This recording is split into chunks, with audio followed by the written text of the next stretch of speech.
I understand you're looking for a specific method to extract valuable materials from electronic components. Using a hot air gun to remove CPU pins can indeed be part of the process, but it's important to approach this carefully. 1. Safety first. Work in a well-ventilated area to avoid inhaling potentially harmful fumes. Wear protective gear like safety glasses and heat-resistant gloves. Be aware of fire risks when using high heat. 2.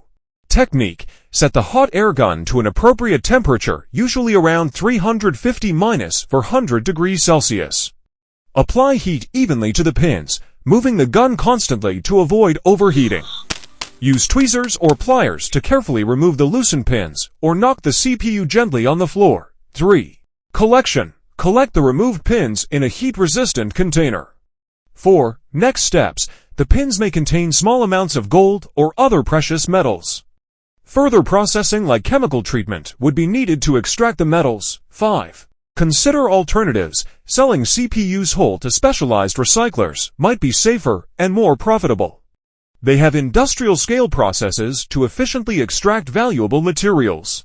Remember, while this method can work for removing pins, extracting and refining the actual precious metals is a complex, potentially dangerous process requiring specialized knowledge and equipment.